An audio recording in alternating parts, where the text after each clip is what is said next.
और प्रेरक प्रवचन के लिए हम सब जोरदार तालियों के साथ सर को वेलकम करें। मोदी सर।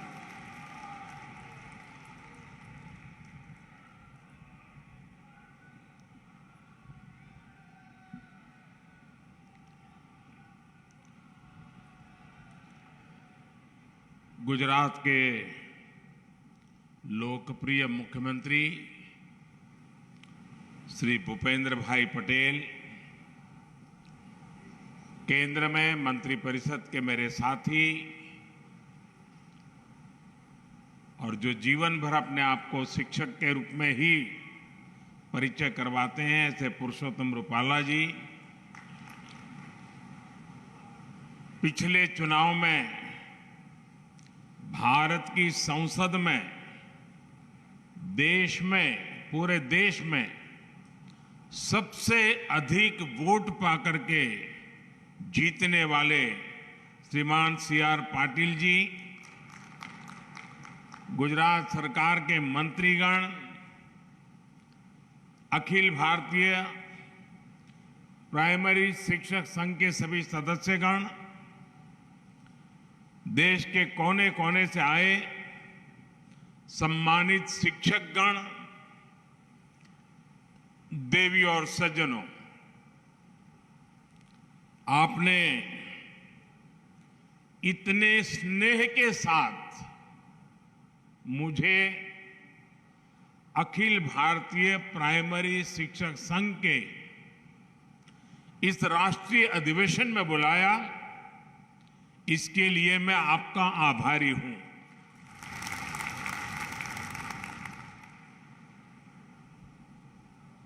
आजादी के अमृत काल में जब भारत विकसित होने के संकल्प के साथ आगे बढ़ रहा है, तो आप सभी शिक्षकों की भूमिका बहुत बड़ी है। गुजरात में रहते हुए मेरा प्राथमिक शिक्षकों के साथ मिलकर के राज्य की पूरी शिक्षा व्यवस्था को बदलने का अनुभव रहा है। एक जमाने में गुजरात में ड्रॉप आउट रेट, जैसा मुख्यमंत्री जी ने बताया, करीब करीब 40% आसपास हुआ करता था, और आज ये, जैसा मुख्यमंत्री जी ने बताया, 3% से भी कम रह गया है।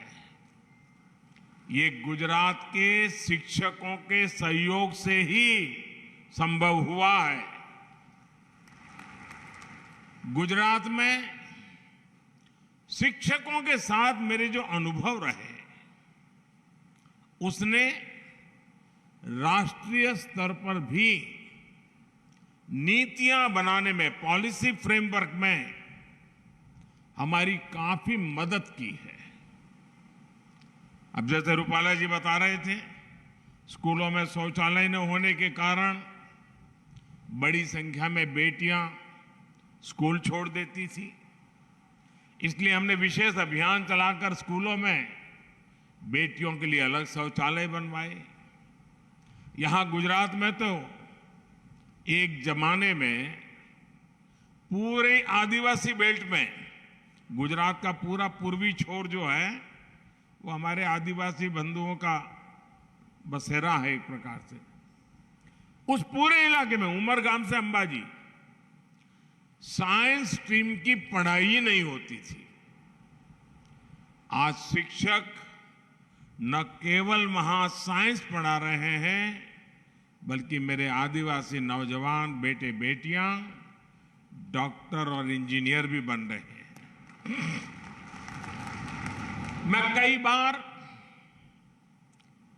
प्रधानमंत्री के बाद जब भी मुझे विदेश जाने का एक दायित्व रहता है, जब भी जाता हूं, विदेश में इन नेताओं से जब मिलता हूं और वो जो बातें बताते हैं, यहां बैठा हुआ और इस बात को सुनने वाला हर शिक्षक गर्व अनुभव करेगा। मैं अपने अनुभव बताता हूं आपको। आमतौर पर विदेशों के नेताओं से जब मिलता हूं तब उनके जीवन में भारतीय शिक्षकों का कितना बड़ा योगदान रहा है, बड़े गर्व के साथ वो वर्णन करते थे। मैं प्रधानमंत्री बनने के बाद मेरी पहली विदेश यात्रा भूटान में हुई और भूटान के राज परिवार के साथ जब मैं बैठा था तो वो गर्व से बताते थे, जो उनके सीनियर किंग है वो बता रहे थे कि मेरी पीढ़ी के जितने लोग भूटान में हैं उन सबको कोई न कोई हिंदुस्तान के शिक्षक ने पढ़ाया लिखाया है, और वो बड़े गर्व से कहते थे। ऐसे ही मैं जब सऊदी अरब गया, वहां के किंग बहुत वरिष्ठ और सम्मान्य महापुरुष हैं, मुझ पर उनका प्रेम भी बहुत है, लेकिन उनसे जब मैं बैठा तो बोले मैं तुझे बहुत प्यार करता हूं। फिर उन्होंने मुझे पूछा क्यों मालूम है? मैंने कहा आप बताइए, ये आपकी कृपा है। उन्होंने कहा देखो भाई, मैं भले राजा हूं जो भी हूं, लेकिन बचपन में मेरा शिक्षक तुम्हारे देश का था और तुम्हारे गुजरात का था, और उसने मुझे पढ़ाया। यानी इतने बड़े संपन्न देश के महापुरुष बातचीत में भारत के प्रधानमंत्री के से बात करते समय एक शिक्षक के योगदान की बात करना गौरव अनुभव कर रहे थे। पिछले दिनों कोविड में आप WHO के संबंध में टीवी पर बहुत कुछ देखते होंगे। आप WHO को जो मुखिया है मिस्टर टेड रॉस, उनके कई बार टीवी पर आपने उनके बयान देखे हैं। मेरी उनकी बड़ी अच्छी मित्रता है और वो हमेशा गर्व से कहते थे, पिछले दिनों जामनगर आए थे तब भी वो उसी गर्व के साथ दोबारा उल्लेख किया। उन्होंने कहा बचपन से मेरी जिंदगी के हर पड़ाव में कोई न कोई हिंदुस्तानी शिक्षक का योगदान रहा है। मेरे जीवन को बनाने में भारत के शिक्षक का योगदान रहा है। और फिर तो उन्होंने मुझे ये भी कहा कि मैं आज भारत आया हूं, भारत के शिक्षकों ने मुझे बनाया है, आप मुझे एक भेंट सौगात दे सकते हैं क्या? मैंने कहा क्या? बोले लेकिन आपको देनी पड़ेगी और सार्वजनिक रूप से देनी पड़ेगी।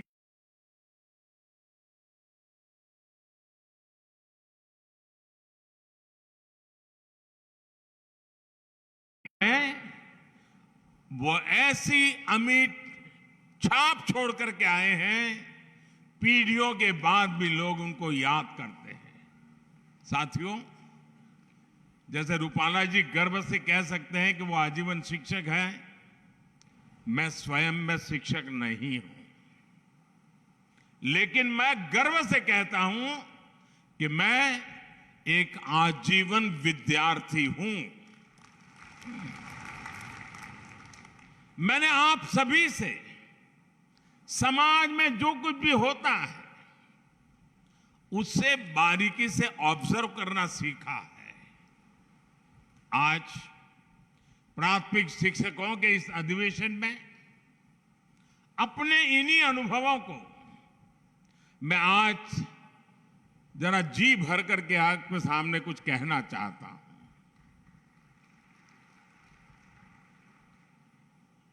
21वीं सदी में तेजी से बदलते हुए इस समय में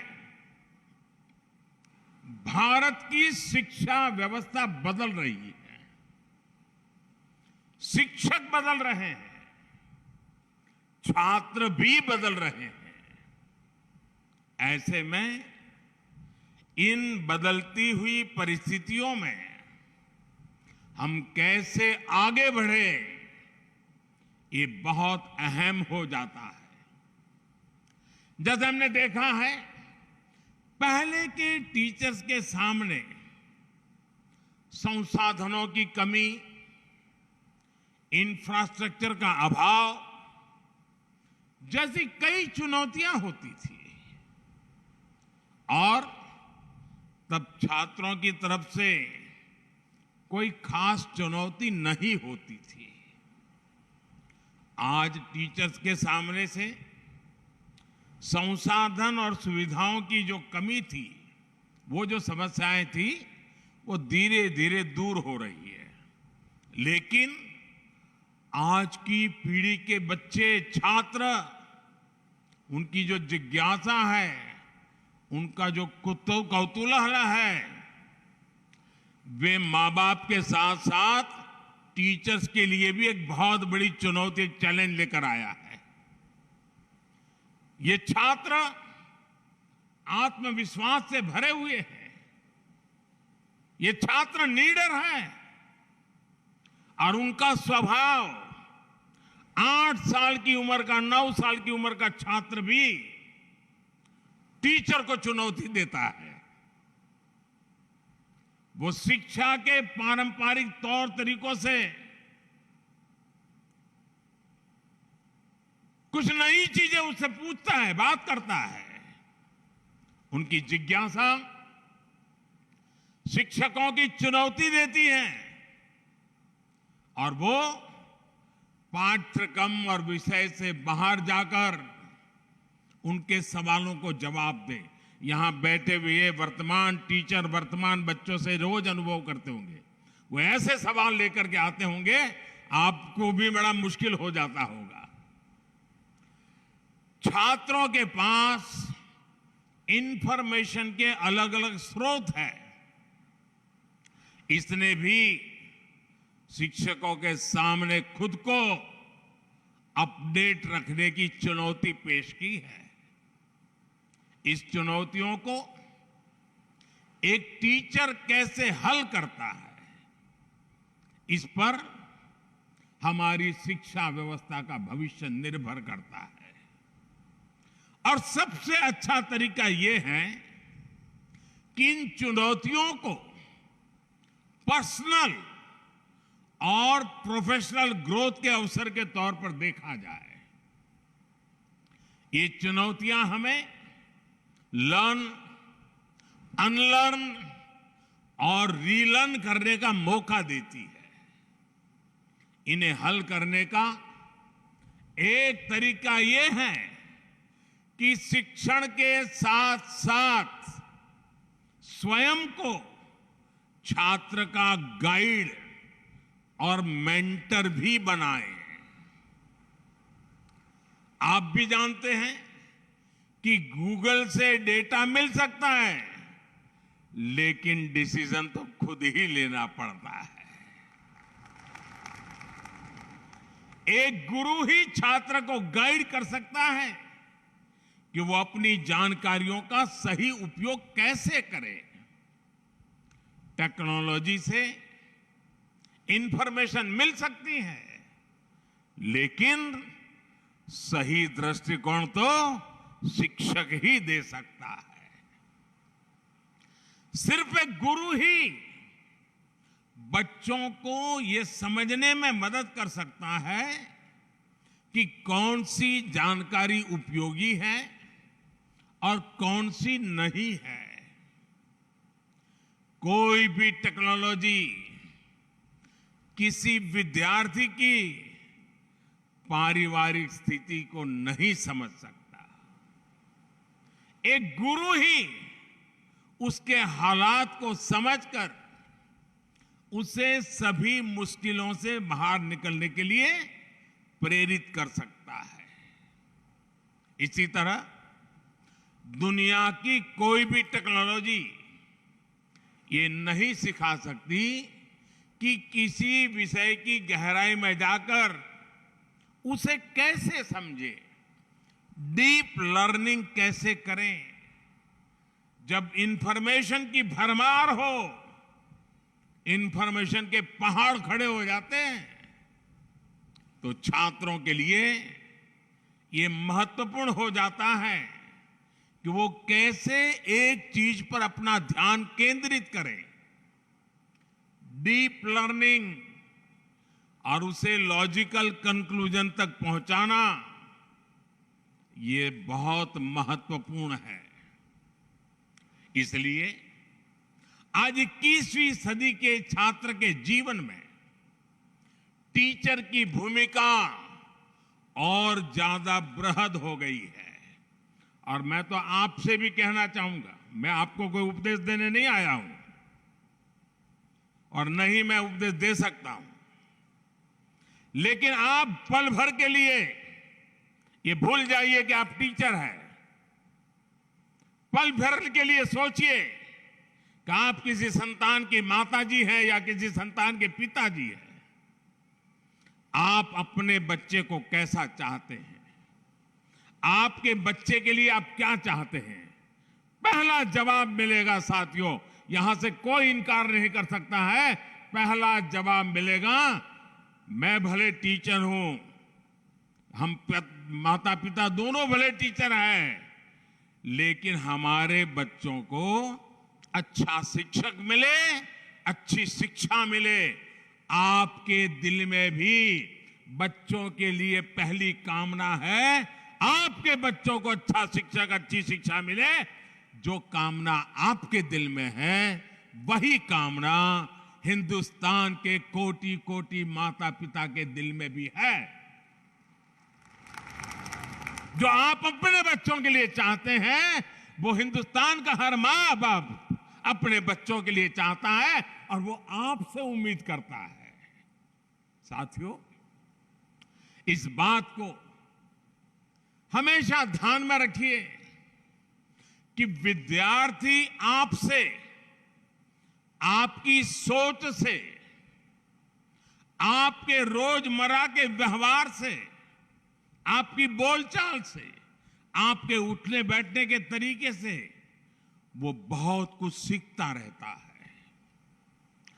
आप जो पढ़ा रहे हैं और छात्र जो आपसे सीख रहा है, उसमें कभी कभी बहुत अंतर होता है।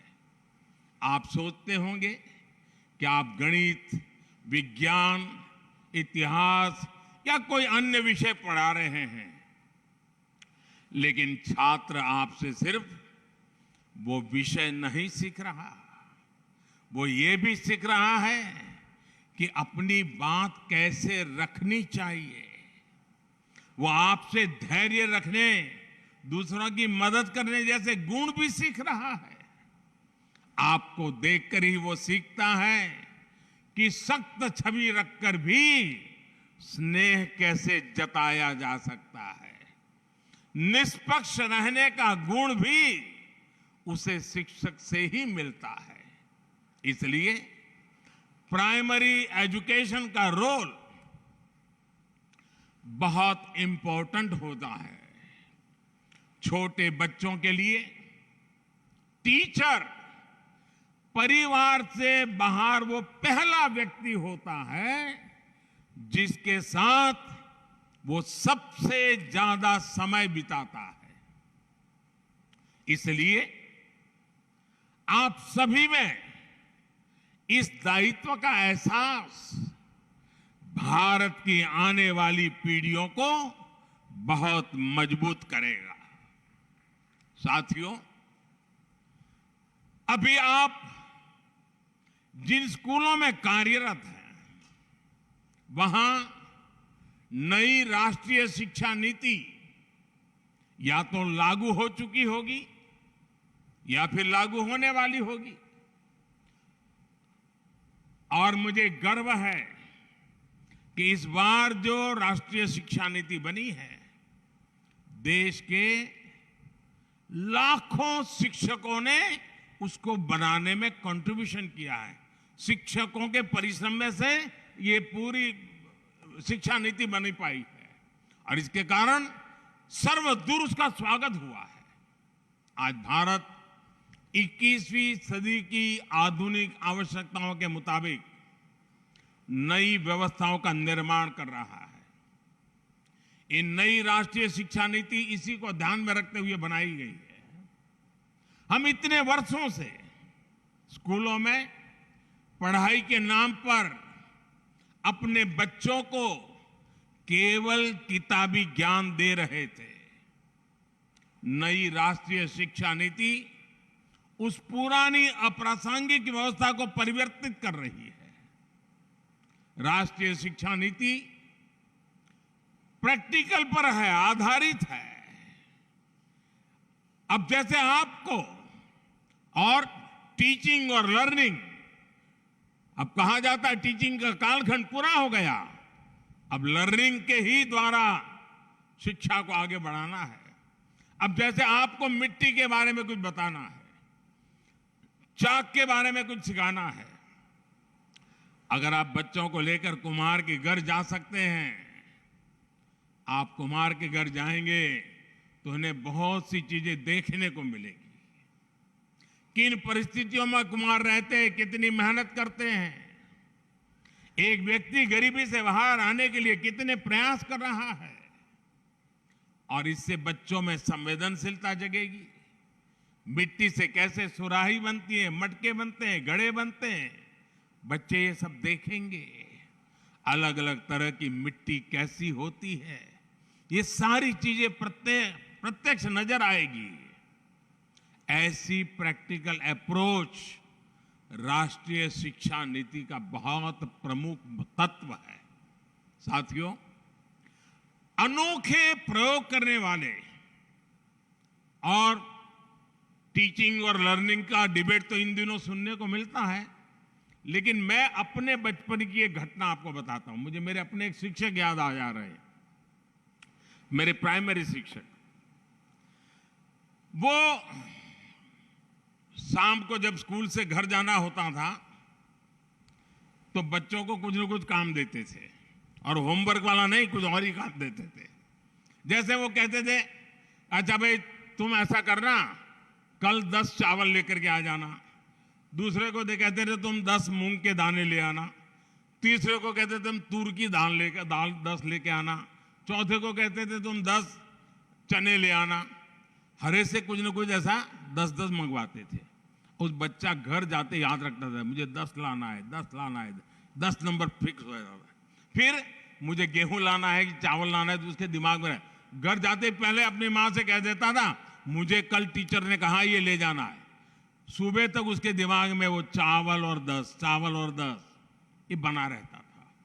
लेकिन क्लास में जब हम जाते थे तो हमारे टीचर उन सबको इकट्ठा कर देते थे और फिर सबको कहते थे, अलग अलग लोगों को, अच्छा भाई तुम ऐसा करो, इसमें से 5 मूंग निकालो।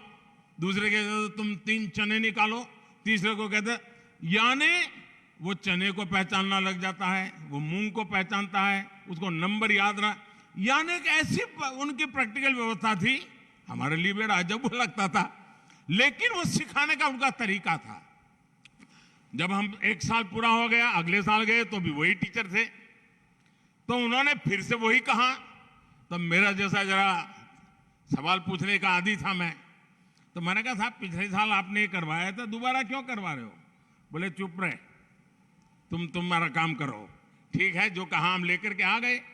लेकिन दूसरे साल उन्होंने बदल दिया। उन्होंने हर एक की आंख पर पट्टी बांध दी और उन्होंने कहा, स्पर्श से तुम तय करो मूंग कौन सा है, चना कौन सा है, और स्पर्श वाली इंद्रिय की क्या सामर्थ्य है, उसकी शिक्षा उन्होंने बड़ी सरलता से दे दी थी। दोस्तों, एक टीचर जब आपके अंदर इन्वॉल्व हो जाता है तो कैसे करता है, ये मैं अपना अनुभव बताता हूं। आप कल्पना कर सकते हैं इस एक एक्टिविटी से हमें कितना लाभ होता था। हमें गिनती के बारे में पता चला, हमें दालों के बारे में पता चला, हमें रंगों के बारे में पता चला। तो वो इस तरह से हमें प्रैक्टिकल ज्ञान के साथ हमारी पढ़ाई कराते थे। प्रैक्टिकल के साथ पढ़ाई, यही नेशनल एजुकेशन पॉलिसी की मूल भावना भी है, और इसे जमीन पर उतारने की जिम्मेदारी आप सबको निभानी ही है। साथियों, राष्ट्रीय शिक्षा नीति में जो एक बड़ा प्रावधान किया गया है, वो हमारे गांव, देहात और छोटे शहरों को शिक्षकों की बहुत मदद करने वाला है। ये प्रावधान है मातृभाषा में पढ़ाई का। हमारे देश में अंग्रेजों ने 250 साल राज किया, लेकिन फिर भी अंग्रेजी भाषा एक वर्ग तक ही सीमित रही थी। दुर्भाग्य से आजादी के बाद ऐसी व्यवस्था बनी कि अंग्रेजी भाषा में ही शिक्षण को प्राथमिकता मिलने लगी। माता पिता भी बच्चों को अंग्रेजी भाषा में पढ़ाने के लिए प्रेरित होने लगे। इसका नुकसान मेरे टीचर यूनियन ने कभी इस पर सोचा है कि नहीं सोचा है मुझे मालूम नहीं है।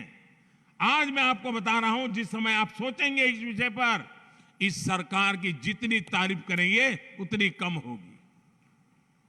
क्या हुआ? जब ये अंग्रेजी चलने लगा तो गांव देहात और गरीब परिवार के हमारे उन लाखों शिक्षकों को जो कि मातृभाषा में पढ़कर निकल रहे थे, वो कितने ही अच्छे शिक्षक हो, लेकिन उनको अंग्रेजी सीखने का अवसर नहीं मिला था। अब उनके लिए नौकरी का खतरा मंडराने लग गया, क्योंकि अंग्रेजी का माहौल चल गया। आपकी नौकरी और आप जैसे साथियों की भविष्य में भी नौकरी निश्चित करने के लिए हमने मातृभाषा में शिक्षा पर बल दिया है, जो मेरे शिक्षक के जीवन को बचाने वाला है। दशकों से हमारे देश में यही चलता रहा था, लेकिन अब राष्ट्रीय शिक्षा नीति मातृभाषा में शिक्षण को बढ़ावा देती है। इसका बहुत बड़ा लाभ आपको मिलेगा। इसका बहुत बड़ा लाभ हमारे गांव से आए हुए, गरीब परिवार से आए हुए युवाओं को मिलेगा, शिक्षकों को मिलेगा। नौकरी के लिए अवसर तैयार हो जाएगी। साथियों, शिक्षकों से जुड़ी चुनौतियों के बीच आज हमें समाज में ऐसा माहौल बनाने की भी जरूरत है जिसमें लोग शिक्षक बनने के लिए स्वेच्छा से आगे आए। अभी जो स्थितियां हैं उसमें हम देखते हैं कि लोग डॉक्टर बनने की बात करते हैं, इंजीनियर बनने की बात करते हैं, एमबीए करने की बात करते हैं, टेक्नोलॉजी को जानने की बातें करते हैं। ये सारी बातें करते हैं, लेकिन बहुत कम देखने को मिलता है कोई आकर कहे कि मैं शिक्षक बनना चाहता हूं, मैं बच्चों को पढ़ाना चाहता हूं। ये स्थिति किसी भी समाज के लिए एक बहुत बड़ी चुनौती होती है। ये सवाल उठना बहुत आवश्यक है कि हम नौकरी के लिए बच्चों को पढ़ा रहे हैं, तनख्वाह भी मिल रही है, लेकिन क्या हम मन से भी शिक्षक है क्या? हम जीवन भर शिक्षक है क्या? क्या सोते जागते उठते बैठते हमारे मन में ये भावना है कि मुझे देश के आने वाले भविष्य को गढ़ना है, बच्चों को हर रोज कुछ नया सिखाना है? मैं मानता हूं समाज को बनाने में शिक्षकों की बहुत बड़ी भूमिका होती है, लेकिन कई बार कुछ परिस्थितियां देखकर मुझे तकलीफ भी होती है। मैं आप बताऊंगा, आप भी मेरी तकलीफ समझ पाएंगे। मैं कभी कभी, क्योंकि मेरे मन में, जैसे अभी रूपाला जी ने वर्णन किया ना, मैं मुख्यमंत्री बना तो मेरी दो इच्छाएं थी, व्यक्तिगत दो इच्छाएं। एक, बचपन में जो मेरे साथ स्कूल में पढ़ने वाले मेरे दोस्त थे, उनको मैं सीएम के घर बुलाऊं, क्योंकि मैं एक परिव्राजक था, मेरा नाता सबसे टूट चुका था, 3 दशक बीच में बीत गए थे, तो मेरा मन कर गया कि उन पुराने दोस्तों को याद करूं। और दूसरी मेरी इच्छा थी कि मेरे सभी टीचर्स को मैं अपने घर बुलाऊं और उनका सम्मान करूं। और मुझे खुशी है कि उस समय जब मैंने मेरे टीचर्स को बुलाया, एक टीचर की उम्र 93 थी। और आपको साथियों गर्व होगा, मैं एक ऐसा विद्यार्थी हूं, आज भी मेरे जितने टीचर जीवित हैं, मैं उनके साथ जीवन संपर्क में हूं, आज भी। लेकिन आजकल मैं क्या देख रहा हूं, अगर मैं कहीं कोई शादी का निमंत्रण देने आता है या किसी शादी ब्याह में जाता हूं, तो मैं उनको पूछता हूं, वो कितना ही बड़ा आदमी होगा, मैं उसको पूछता हूं, अच्छा भाई, तुम्हारी शादी हो रही है, तुम्हारी जिंदगी बड़ा महत्वपूर्ण अवसर है, क्या तुमने अपने किसी टीचर को शादी में निमंत्रण दिया है क्या? 100 में से 90% कोई मुझे कहता नहीं कि मैंने टीचर को बुलाया है। और जब मैं ये सवाल पूछता हूं, लोग इधर उधर देखने लग जाते हैं। अरे तुम्हारी जिंदगी बनाने की जिसने शुरुआत की और तुम जीवन के एक बहुत बड़े पड़ाव की ओर जा रहे हो, और शादी में तुझे तेरा टीचर याद नहीं आया? ये समाज की एक सच्चाई है। और ऐसा क्यों हो रहा है, ये हम सबको सोचना चाहिए। और इस सच्चाई का एक और पहलू है। जैसे मैं ऐसे लोगों को पूछता हूं विद्यार्थी के बारे में, तो मैं टीचर को भी पूछता हूं। मैं बहुत से शिक्षकों के कार्यक्रम में जाना पसंद करता रहा हूं, बहुत सालों से जाता रहता हूं। तो मैं उनको जरूर मिलता हूं तो पूछता हूं। मैं छोटे छोटे स्कूल के कार्यक्रम में भी जाता हूं और उनके टीचर्स रूम में बैठ करके उनसे पूछता हूं। मैं पूछता हूं भाई अच्छा बताओ भाई, आप 20 साल से टीचर हो, कोई 25 साल से टीचर हो, कोई 12 साल से टीचर हो, आप मुझे 10 विद्यार्थियों के नाम बताइए।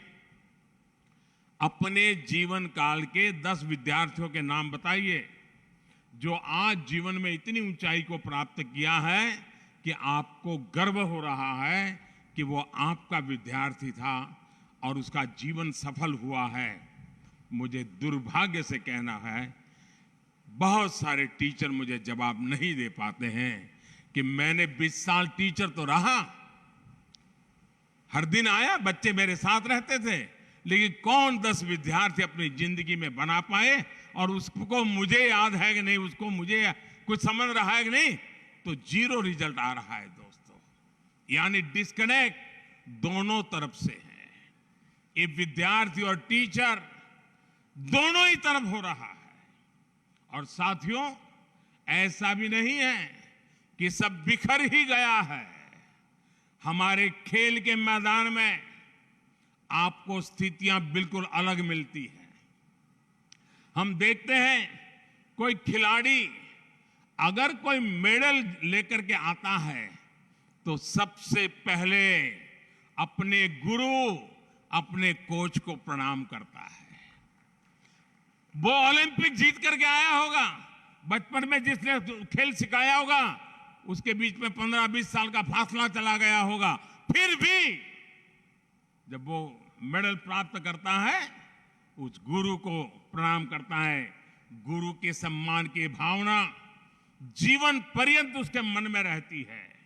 ऐसा इसलिए होता है क्योंकि गुरु या कोच उस खिलाड़ी पर व्यक्तिगत रूप से फोकस करता है, उसकी जिंदगी के साथ जुड़ करके उसको तैयार करता है, उस पर मेहनत करता है। खेल के मैदान से अलग शिक्षकों की सामान्य दुनिया में हम ऐसा कम ही होता देखते हैं कि कोई विद्यार्थी उन्हें जीवन भर याद कर रहा है, उनके संपर्क में है। ऐसा क्यों होता है, इसके बारे में हमें जरूर सोचना चाहिए। साथियों, समय के साथ विद्यार्थियों और स्कूलों के बीच भी डिस्कनेक्ट बढ़ता जा रहा है। पढ़कर निकलने के बाद बच्चे स्कूल को तब याद करते हैं जब उन्हें कोई फॉर्म भरना होता है और वहां से कोई दाखला लेना होता है।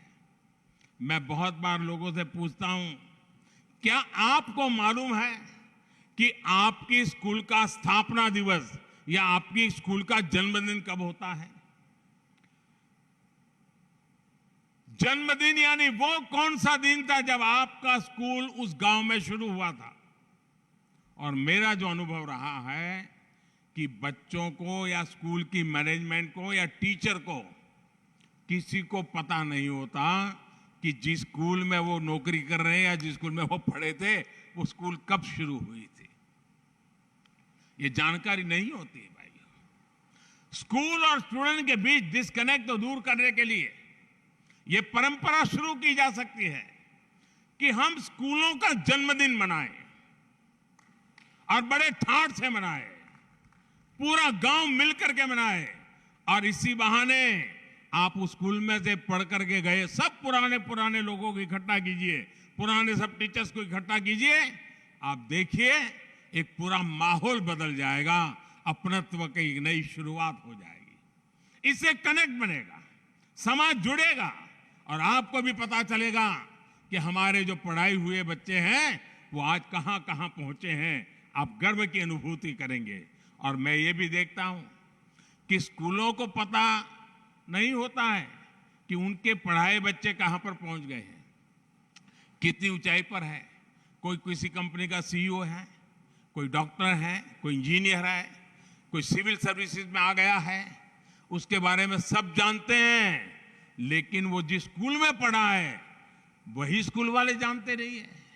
ये मेरा पक्का विश्वास है कि कोई कितना भी बड़ा व्यक्ति क्यों न हो, किसी भी पद पर क्यों न हो, अगर उसको उसके पुराने स्कूल से निमंत्रण आएगा तो वो कुछ भी करके खुशी खुशी उस स्कूल जरूर जाएगा। इसलिए हर स्कूल को अपने स्कूल का जन्मदिन अवश्य मनाना चाहिए। साथियों, एक बहुत अहम विषय फिटनेस और स्वास्थ्य का भी है, हाइजीन का भी है। ये सब विषय आपस से जुड़े हुए हैं। बहुत बार मैं देखता हूं कि बच्चों का जीवन इतना शिथिल हो गया है कि पूरा पूरा दिन निकल जाता है, कोई शारीरिक एक्टिविटी नहीं होती है, या तो डिजिटली मोबाइल पे बैठा है या टीवी के सामने बैठा है। मैं कभी कभी स्कूलों में जाता था तो बच्चों को पूछता था, अच्छा भाई कितने बच्चे हैं जिनको दिन में 4 बार पसीना होता है, बताइए। बहुत बच्चों को तो मालूम ही नहीं पसीना क्या होता है। बच्चों को पसीना नहीं आता क्योंकि उनको खेलने का कोई रूटीन ही नहीं है। ऐसे में उनका सर्वांगीण विकास कैसे होगा? आप सभी जानते हैं सरकार बच्चों के पोषण पर कितना फोकस कर रही है। सरकार मिड डे मील की व्यवस्था करती है। अगर भावना ये होगी कि किसी तरह खाना पूरी कर देनी है, कागजों में से सब ठीक रहना है, तो पोषण को लेकर चुनौतियां आती रहेगी। मैं उसको दूसरे तरीके से देखता हूं दोस्तों। बजट तो सरकार देती है, लेकिन हम वो देश के लोग हैं जहां पर कोई भी अगर छोटा सा भी अन्न क्षेत्र चलाता है और वहां कोई भी व्यक्ति आता है तो उसको खाना मिल जाता है, समाज उसके प्रति बड़े गर्व से देखता है, बड़ी श्रद्धा से देखता है। आज हम लंगर की बात करें, आज लंगर के प्रति बड़ी श्रद्धा से देखा जाता है। आज हम देखें कोई भंडारा होता है, लोगों को खिलाते हैं, बड़ी श्रद्धा। क्या हमें नहीं लगता है कि हमारी स्कूल में तो रोज भंडारा चल रहा है? उन बच्चों को खिलाने का आनंद, उनके मन को संस्कारित करने का आनंद और एक पवित्र भाव, सिर्फ उसके पेट में कुछ खाना जाता है वो इनफ नहीं है दोस्तों। हमें अनुभूति होनी चाहिए कि देखिए ये पूरा समाज, तुम भूखे न रहो, इसके लिए कितना कुछ कर रहा है उन बच्चों के जीवन के साथ। और मैं तो मानता हूं डेली गांव के 2 वरिष्ठ लोगों को बुलाना चाहिए कि आज दोपहर को मिड डे मील में आइए, हमारे बच्चों को परोसिए और आप भी साथ में खाना खाइए। देखिए पूरा माहौल बदल जाएगा। यही मिड डे मील एक बहुत बड़ा संस्कार का कारण बन जाएगा। और उससे बच्चों को कैसे खाना, कितनी स्वच्छता से खाना, कुछ खाना खराब नहीं करना, कुछ फेंकने, सारे संस्कार उसके साथ जुड़ जाएंगे। शिक्षक के तौर पर जब हम खुद उदाहरण प्रस्तुत करते हैं तो उसका परिणाम बहुत शानदार आता है। मुझे याद है एक बार मैं सीएम रहते हुए यहां गुजरात के एक आदिवासी बाहुल जिले के स्कूल में गया था। अब मैं वहां गया, मैंने देखा जो बच्चे थे बड़े साफ सुथरे थे और हर एक के ऊपर एकदम, जो छोटे बच्चे थे, पिन से एक हैंडकरचिप लटका हुआ था। तो और उन बच्चों को सिखाया गया था कि उसको हाथ साफ करना है, नाक साफ करना है, और वो करते थे। और जब स्कूल पूरा होता था तो जो टीचर थी वो सब उनसे निकाल लेती थी, घर ले जाकर के धो करके दूसरे दिन ला करके फिर लगा देती थी।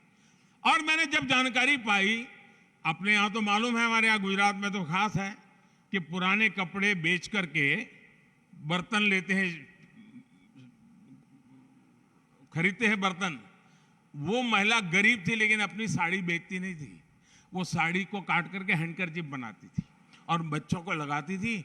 अब देखिए एक शिक्षिका अपने पुरानी साड़ी के टुकड़ों से उस बच्चों को कितना संस्कार दे रही थी जो उसकी ड्यूटी का हिस्सा नहीं था। उसने सेंस ऑफ हाइजीन, उस आदिवासी इलाके की मां की बात कर रहा हूं मैं, भाइयों बहनों, सेंस ऑफ हाइजीन।